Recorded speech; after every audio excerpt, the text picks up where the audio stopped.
जय हिंद साथियों। हार्दिक अभिनंदन एवं स्वागत है आपका अपने परिवार वीपी स्टडी ग्रुप में। मुझे पूर्णतः विश्वास है कि आप अपनी तैयारी बहुत अच्छे से कर रहे होंगे। आपकी तैयारी को और बेहतर बनाने के लिए हम आज एएलपी बूस्टर डोज लेकर आए हैं। चलिए तो अपना समय बिना नुकसान के प्रारंभ करते हैं। पहला प्रश्न, डाइफ्लोरोमीथेन बाजार में किस नाम से पाया जाता है? तो बाजार में जब आपको फ्रियॉन 12 खरीदना होगा तो आप बोलेंगे कि डाइफ्लोरोमीथेन या फ्रियॉन 12 दे दीजिए। तो फ्रियॉन 12 का नाम होता है डाइफ्लोरोमीथेन और इसका रासायनिक सूत्र होता है CCl2F2। इसे रेफ्रिजरेटर कूलेंट भी कहा जाता है। फ्रियॉन 12 को रेफ्रिजरेटर कूलेंट भी कहा जाता है। Option B, chloroform. तो क्लोरोफॉर्म का रासायनिक सूत्र होता है CHCl3 और इसे ट्राइक्लोरोमीथेन कहा जाता है। क्लोरोफॉर्म को क्या कहा जाता है? ट्राइक्लोरोमीथेन, CHCl3। ऑप्शन डी देखते हैं, गैमेक्सिन। तो गैमेक्सिन का रासायनिक सूत्र होता है C6H6Cl6 या इसे बेंजीन हेक्साक्लोराइड भी कहा जाता है। बेंजीन हेक्साक्लोराइड, गैमेक्सिन या C6H6Cl6। और एस्पिरिन एक दर्द निवारक दवा है, एस्पिरिन। 2 नंबर प्रश्न देख लेते हैं, क्विक सिल्वर का रासायनिक नाम है। तो क्विक सिल्वर का रासायनिक नाम पारद होता है, यानी पारा, Hg। क्विक सिल्वर को कई नामों से पूछा जाता है। क्विक सिल्वर, पारद, पारा, रस, Hg, ये सभी के सभी क्विक सिल्वर यानी पारे के ही नाम हैं। कभी कभी प्रश्न में पूछता है कि द्रव अवस्था में पाया जाने वाला धातु कौन है? तो द्रव अवस्था में पाया जाने वाला धातु पारद यानी पारा ही है और इसे द्रव धातु भी कहते हैं। ऑप्शन सी, स्वर्ण। Au स्वर्ण या सोना, तीनों एक ही नाम है। Au का परमाणु क्रमांक हो जाता है 79 और इसका परमाणु द्रव्यमान हो जाता है 196। तांबा, ऑप्शन डी में देखते हैं, तांबा कॉपर यानी इसका परमाणु संख्या हो जाता है 29 और परमाणु द्रव्यमान हो जाता है 63। 3 नंबर प्रश्न देख लेते हैं, निम्नलिखित में से सबसे भारी धातु है। तो नीचे दिए गए ऑप्शन में से सबसे भारी धातु बताना है। तो इसमें सबसे भारी धातु हो जाता है यूरेनियम। यूरेनियम नीचे दिए गए ऑप्शन में सबसे भारी धातु है। और चांदी को Ag से नोट करते हैं, Ag। 4 नंबर प्रश्न देख लेते हैं, पीतल, तांबा, जर्मन सिल्वर में कौन सब में पाया जाता है? यानी इन तीनों में कौन सा, नीचे दिए गए ऑप्शन में कौन कॉमन है जो सब तीनों में पाया जाता है? तो देखिए क्वेश्चन से देखते हैं, पीतल, पीतल कॉपर और जिंक का मिश्रण होता है, कॉपर और जिंक का। और तांबा यानी Cu, कॉपर। और silver, German silver copper, zinc और निकिल का मिश्रण होता है।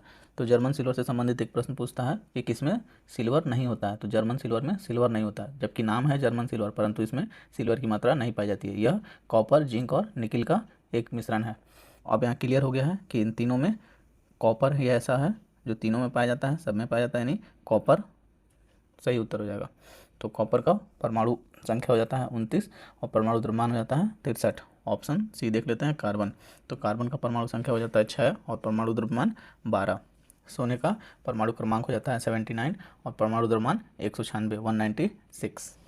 5 नंबर प्रश्न देख लेते हैं, जस्ता चढ़ाने की प्रक्रिया में लौह चादर किस में लेपित किया जाता है? तो इस जस्ता चढ़ाने की प्रक्रिया को जस्तीकरण या गैल्वेनाइजेशन बोलते हैं। तो इसमें लोहे के ऊपर जस्ता की परत चढ़ाई जाती है।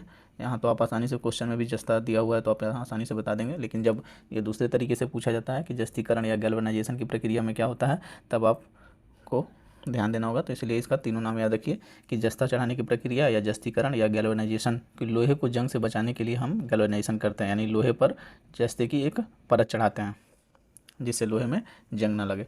ऑप्शन ए देख लेते हैं, एल्युमिनियम का परमाणु संख्या हो जाता है 13 और परमाणु द्रव्यमान हो जाता है 26। 6 नंबर प्रश्न देख लेते हैं, विक्रम साराभाई अंतरिक्ष केंद्र कहाँ स्थित है? तो विक्रम साराभाई अंतरिक्ष केंद्र त्रिवेंद्रम में स्थित है।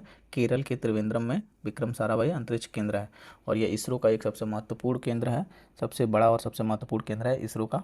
7 नंबर प्रश्न देख लेते हैं, मंगल ग्रह पर उतरने वाला पहला अंतरिक्ष यान कौन था?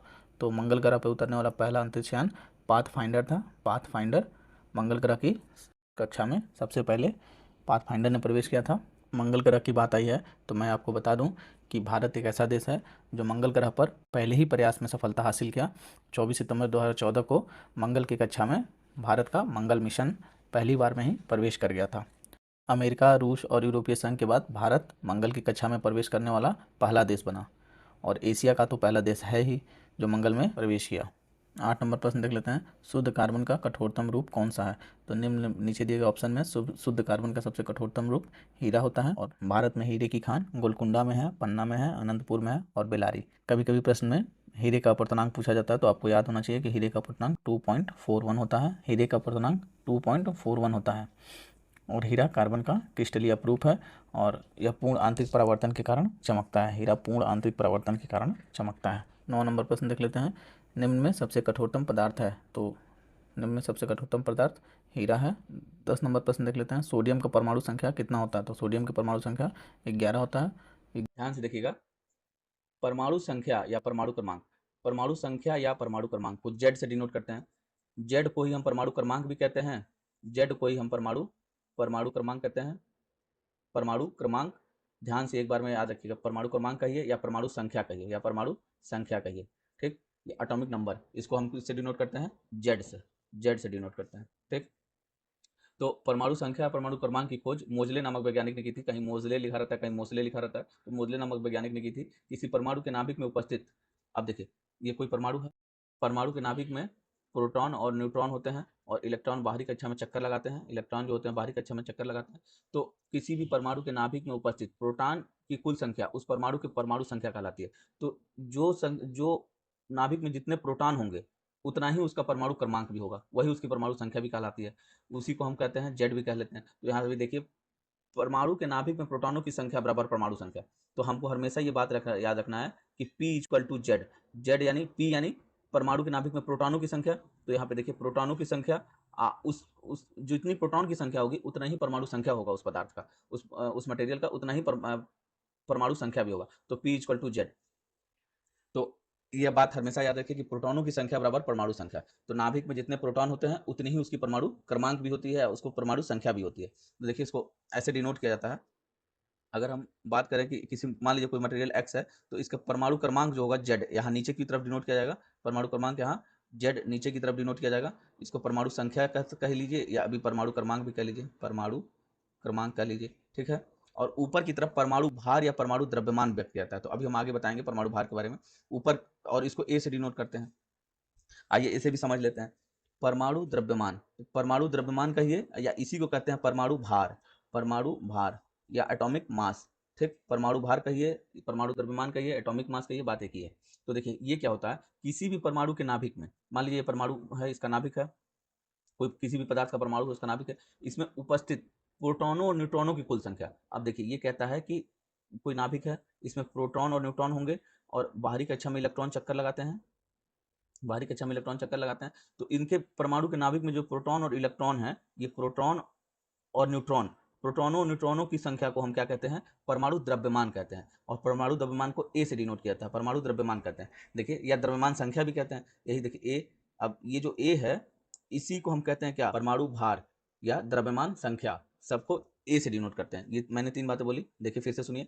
परमाणु द्रव्यमान, परमाणु भार या द्रव्यमान संख्या, इन सबों को किससे डिनोट करते हैं, ए से। और ए होता क्या है, तो किसी परमाणु के नाभिक में उपस्थित, नाभिक में, ये सेंटर नाभिक है, नाभिक में उपस्थित प्रोटॉनों और न्यूट्रॉनों की कुल संख्या को, योग को उस परमाणु का परमाणु द्रव्यमान कहते हैं। तो आप यहाँ से याद रखिए, देखिए ए क्या होता है, ए परमाणु द्रव्यमान, और परमाणु द्रव्यमान प्रोटॉन और न्यूट्रॉनों की कुल संख्या होती है। तो यहाँ से हम देखिए, अगर ऊपर हम लोग यहाँ पढ़े थे कि प्रोटॉन बराबर, प्रोटॉनों की संख्या बराबर परमाणु संख्या, तो प्रोटॉनों की संख्या की जगह पे अगर हम जेड लिख लें, प्रोटॉनों की संख्या की जगह पे अगर हम जेड लिख लें तो कोई दिक्कत नहीं, क्योंकि प्रोटॉन की संख्या बराबर परमाणु संख्या होती है। तो ए बराबर हम जेड प्लस एन लिख सकते हैं, ठीक। और इसको अगर हम एन के रूप में निकालना चाहें, यानी न्यूट्रॉन, या एन क्या है, अब एन यहाँ न्यूट्रॉन है, एन क्या है, न्यूट्रॉन है। तो न्यूट्रॉन, यहाँ से न्यूट्रॉन निकालना चाहें तो एन बराबर ए माइनस जेड लिख सकते हैं, एन बराबर ए माइनस जेड लिख सकते हैं। तो आप अच्छे से समझ गए होंगे। आइए देखिए यहाँ पे एक एग्जाम्पल दिया हुआ है, देखते हैं। देखिए सोडियम के ऊपरी हिस्से पे जो लिखा हुआ है ये इसका परमाणु भार है, ये क्या है, परमाणु भार है, परमाणु भार है। और नीचे जो लिखा हुआ है यहाँ पे 11, ये इसका परमाणु क्रमांक है, परमाणु क्रमांक है, ठीक है। जेड को हम क्या बोलेंगे, जेड को परमाणु संख्या, जेड को क्या बोलेंगे, परमाणु संख्या। और ए को क्या बोलेंगे, ए को क्या बोलेंगे, परमाणु भार। 11 नंबर प्रश्न देख लेते हैं। अमलगम में रहता है, तो सबसे पहले हम अमलगम जान लेते हैं कि अमलगम क्या होता है। तो पारा किसी अन्य को अपने में घुलाकर अमलगम का निर्माण करता है, अर्थात अमलगम में पारे का होना आवश्यक होता है। तो अमलगम में रहता है, तो अमलगम में पारा की आवश्यकता है, पारा जरूर होगा उसमें। तो पारा एक द्रव धातु है, 12 नंबर प्रश्न देख लेते हैं। अधिकतम तन्यता वाला धातु है। तो निम्न दिए गए ऑप्शन में सबसे अधिक तन्यता वाला धातु सोना होता है। सबसे अधिक तन्य होता है सोना। यहाँ तन्यता शब्द आया है। तन्यता अर्थात कुछ पदार्थों में ऐसे गुण पाए जाते हैं जिनमें पतले तार बनाए जा सकें, और ऐसे ही पदार्थ को तन्यता का गुण होता है। 13 नंबर प्रश्न देख लेते हैं। निम्नलिखित में से किस धातु का तार आसानी से खींचा जा सकता है। तो नीचे दिए गए ऑप्शन में सबसे आसानी का से तार तांबा यानी कॉपर से बनाया जा सकता है। कॉपर को खींचा जा सकता है। 14 नंबर प्रश्न देख लेते हैं। निम्नलिखित में से कौन तार खींचने योग्य सबसे नमनीय धातु है। सबसे नमनीय यानी सबसे तन्य, जिसको आसानी से खींचा जा सके। तो निम्न में सबसे अधिक नमनीय है, ऑप्शन के हिसाब से सोना यहाँ सही हो जाएगा। पिछले ही प्रश्न में अभी पूछा गया था दिन रात में सबसे आसानी से खींचा जा सकता है, तो वहाँ ऑप्शन में सोना नहीं था, तो हम लोगों ने तांबा को प्रीफर किया था। यहाँ देखिए ऑप्शन में सोना है, तो यहाँ सोना सबसे अधिक नम्य हो जाएगा, यानी आसानी से इससे तार खींचा जा सकता है। और यदि तन्यता की बात करें तो सबसे अधिक सोना तन्य होता है, उसके बाद चांदी, उसके बाद तांबा। तो इनमें से जो ऑप्शन में पहले रहेगा उसको हम टिक करेंगे। 15 नंबर प्रश्न देख लेते हैं। जल में सबसे कम घुलनशील गैस है। तो जल में सबसे कम घुलनशील N2, option D hydrochloric acid, HCl को हाइड्रोक्लोरिक एसिड कहते हैं। CO2 यानी कार्बन डाइऑक्साइड, NH3 यानी अमोनिया। 16 नंबर प्रश्न देख लेते हैं। CaCO3 में कार्बन का प्रतिशत है। तो यहाँ सोल्यूशन करना पड़ेगा कार्बन का प्रतिशत मात्रा निकालने के लिए CaCO3 में। चलिए मैं मुजबानी सोल्यूशन कर रहा हूँ। देखिए यहाँ CaCO3 यानी यहाँ कैल्शियम है, कार्बन है और ऑक्सीजन है। तो कैल्शियम का परमाणु द्रव्यमान हो जाता है 40, और कार्बन का परमाणु द्रव्यमान हो जाता है 12, और ऑक्सीजन का परमाणु द्रव्यमान हो जाता है 16। तो देखिए 40 + 12 + 16 और गुणे 3, यानी ऑक्सीजन का 3 अणु है तो 3, इसको टोटल कैलकुलेट करेंगे तो आएगा 100। तो उसमें पूछता है कि CaCO3 में कार्बन का, यानी आपसे कार्बन का परमाणु प्रतिशत पूछ रहा है। तो कार्बन का परमाणु द्रव्यमान कितना होता है 12, तो 100 में 12 अर्थात 12%। तो सिंपल आप इसको निकाल सकते थे, 12% सही उत्तर हो जाएगा इसका। चलिए इसी प्रकार के एक और प्रश्न को हम देख लेते हैं, समझ लेते हैं कार्बन का प्रतिशत मात्रा यानी किसी भी पदार्थ से प्रतिशत मात्रा कैसे निकाला जाता है। देखिए इस प्रश्न में पूछा गया है कि यूरिया यानी NH2CO NH2 में N का प्रतिशत ज्ञात करें, यानी नाइट्रोजन का प्रतिशत कितना प्रतिशत है इसमें यूरिया में नाइट्रोजन, इसका परसेंटेज ज्ञात करें। तो सबसे पहले तो हम इस NH2CO2 और NH2 का यानी यूरिया का हम पूरा टोटल द्रव्यमान निकालेंगे। तो देखिए नाइट्रोजन का परमाणु द्रव्यमान हो जाता है 14, और यहाँ हाइड्रोजन का 2 अणु है, तो इसलिए हाइड्रोजन का परमाणु द्रव्यमान 1 होता है, लेकिन यहाँ के हाइड्रोजन के 2 अणु है तो 2 × 1 2 हो गया। और फिर कार्बन का 12 होता है, ऑक्सीजन का 16, और फिर यहाँ नाइट्रोजन का 14, और फिर ऑक्सीजन का 2। तो इन सभी को हम जोड़ लेते हैं तो हमको मिलता है 60 ग्राम। तो यहाँ पे अब नाइट्रोजन का पूछा हुआ है, तो देखिए नाइट्रोजन का एक यहाँ नाइट्रोजन है ये टोटल 14, और एक यहाँ है नाइट्रोजन 14, तो 14 14 28, यानी टोटल हमको इस पूरे यूरिया में नाइट्रोजन 28 ग्राम है। तो 60 में 28 निकालेंगे तो 1 पे 28/60, और 100 पर 28/60 × 100 यानी 40/3। तो आपको परसेंटेज निकल के आएगा 46.6%। इस प्रकार आप किसी भी कंपाउंड से आप परसेंटेज निकाल सकते हैं, किसी एक पर्टिकुलर पदार्थ का परसेंटेज निकाल सकते हैं। 17 नंबर प्रश्न देख लेते हैं। हाइलोजनों में सर्वाधिक प्रभावशाली ऑक्सीकरण करता है। तो हाइलोजन मतलब देखिए आपको यहाँ जानकारी होनी चाहिए कि आवर्त सारणी में वर्गों को एक विशेष नाम दिया गया है, सभी वर्गों का एक अलग अलग विशेष नाम है। उसी तरह एक हाइलोजन वर्ग होता है जो 7th A में पाया जाता है। चलिए पहले हम सभी आवर्त सारणी के सभी विशेष नामों के बारे में, वर्ग के सभी विशेष नामों के बारे में जान लेते हैं, फिर आपको आसानी से प्रश्न समझ में आ जाएगा। आवर्त सारणी में वर्गों को कुछ विशेष नाम दिया गया है, चलिए ध्यान से देखते हैं। वर्ग यहाँ वर्ग की क्रम है और यहाँ उनके विशेष नाम। तो वर्ग फर्स्ट ए में क्षार धातुओं को रखा गया है। फर्स्ट ए में क्षार धातुओं को रखा गया, lithium, sodium, potassium, rubidium, caesium और फ्रांसियम। इन्हें अल्कली मेटल भी कहा जाता है। यानी पूछा जाएगा आपसे प्रश्न कि वर्ग ए में कौन से धातु आते हैं, तो क्षार धातु या अल्कली मेटल। तो वर्ग 2 में क्षारीय मृदा धातु आते हैं, क्षारीय मृदा धातु यानी अल्कलाइन अर्थ मेटल आते हैं। और वर्ग 3A में बोरान फैमिली आती है। बोरान फैमिली इसका एक विशेष नाम दिया गया है। 3rd A को बोरान फैमिली कहा जाता है, और 4th A को कार्बन फैमिली कहा जाता है, और 5th A को पॉइजनस फैमिली कहा जाता है, और 6A को कैलोजन कहा जाता है, 6A को कैलोजन, और 7th A को हाइलोजन ग्रुप कहा जाता है, हाइलोजन ग्रुप। और हाइलोजन का अर्थ होता है हैलो का अर्थ होता है सॉल्ट, और इसलिए इसको सॉल्ट या हैलो ग्रुप भी कहा जाता है। इसमें फ्लोरीन, क्लोरीन, ब्रोमीन और आयोडीन आते हैं। फ्लोरीन, क्लोरीन, ब्रोमीन और आयोडीन आते हैं। तो आप विशेष ध्यान दीजिए क्योंकि यह प्रश्न में यहाँ पूछा गया था कि हाइड्रोजन में सर्वाधिक प्रभावशाली ऑक्सीकरण करता कौन है। तो आवर्त सारणी 7A के वर्ग में हाइड्रोजन वर्ग को स्थान दिया गया है और इसमें हेलो का अर्थ होता है सॉल्ट। और इन सभी तत्वों को समुद्री लवण जल से बहुतायत मात्रा में पाया जाता है, इसीलिए इसको हाइड्रोजन वर्ग कहा गया है। तो इनका जो सही क्रम होता है वो फ्लोरीन, क्लोरीन, ब्रोमीन, आयोडीन और एस्टाटीन होता है। एस्टाटीन जो कि एक रेडियो एक्टिव तत्व है। देखिए 8A में इनर्ट गैस आते हैं यानी अक्रिय गैस। इनर्ट गैस इनका भी एक विशेष नाम है helium, neon, argon, krypton, radon और जेनॉन।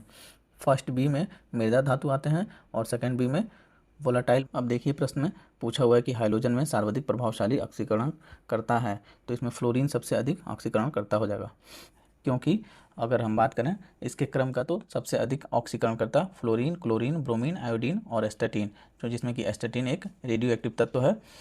18 नंबर प्रश्न देख लेते हैं। अम्ल वर्षा मुख्यतः किस गैस के कारण होती है? तो अम्ल वर्षा मुख्यतः SO2 के कारण होती है। SO2 के कारण, याद रखिएगा। 19 नंबर प्रश्न देख लेते हैं। मीथेन का रासायनिक सूत्र है, तो मीथेन का रासायनिक सूत्र CH4 होता है। इसका संरचना सूत्र आप चित्र में देख सकते हैं। मीथेन के संरचना सूत्र है, ऑप्शन सी देखते हैं C2H2, इसे एथेन कहते हैं या एसिटिलीन। ऑप्शन डी देखते हैं C2H4 इथेन या एथिलीन।